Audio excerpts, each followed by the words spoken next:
মৃত্যুর পর আত্মার গতি কি হয়?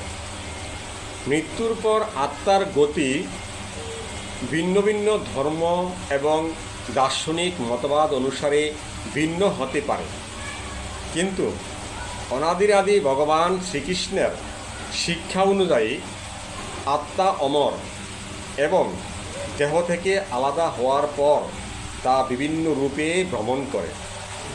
ভগবদ্গীতা ও ভাগবত পুরাণ অনুসারে মৃত্যুর পর আত্মা প্রথমে যমলোকে যায় এবং বিভিন্ন কর্মফল অনুযায়ী তার গতি হয়। কিছু ক্ষেত্রে আত্মা পুনর্জন্ম লাভ করে, আবার কিছু ক্ষেত্রে ভগবান শ্রীকৃষ্ণ বা পরম ব্রহ্মের সাথে মিলিত হয়ে মুক্তি লাভ করে ভগবদ্গীতা ও শ্রীকৃষ্ণের শিক্ষা অনুসারে। আত্মার অমরত্ব। শ্রীকৃষ্ণ বলেন যে আত্মা অমর এবং মৃত্যু হয় না, শুধু দেহ পরিবর্তন হয়। তাই ভগবদ্গীতায় বলা হয়েছে, বাসাংসি জিন্নানি যথা বিহায় নবানি গৃহ্ণাতি নরহ পরাণি তথা শরীরানি বিহায় জিন্না নান্নাতি সংজাতি নবানি দেহি।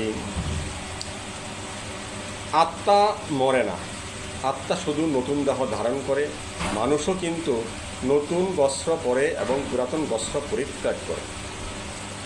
মুক্তির পর শ্রীকৃষ্ণ বলেন যে আত্মা অমর, তার মৃত্যু হয় না, শুধু দেহ পরিবর্তন করে। আত্মা যখন মন, বুদ্ধি এবং অহংকার থেকে মুক্ত হয় তখন তা কৃষ্ণকে সরাসরি দেখতে পায় এবং মুক্তি লাভ করে। কর্মফল। আত্মা বা জীবের কর্মফল অনুসারে মৃত্যুর পর আত্মা বিভিন্ন লোকে গমন করে, যেমন স্বর্গ, নরক বা পুনর্জন্ম। কৃষ্ণ সম্পর্ক। কৃষ্ণ সম্পর্ককে ভালোবাসেন এবং আত্মা তার সেবা করে। এমনকি যখন আত্মা কৃষ্ণকে ছেড়ে চলে যায় তখন আত্মার সেবা করেন। যৌগিক একাগ্রতা। যৌগিক একাগ্রতার মাধ্যমে কৃষ্ণ সরাসরি তার দিব্যধামে ফিরে যান। সেখানে অন্যান্য দেবতারাও তাকে অনুসরণ করতে পারে না। হিন্দু শাস্ত্রমতে আত্মার গতি। যমলোক। মৃত্যুর পর আত্মা প্রথমে যমলোকে যায়, সেখানে তার কর্মের হিসাব নেওয়া হয়। পুনর্জন্ম।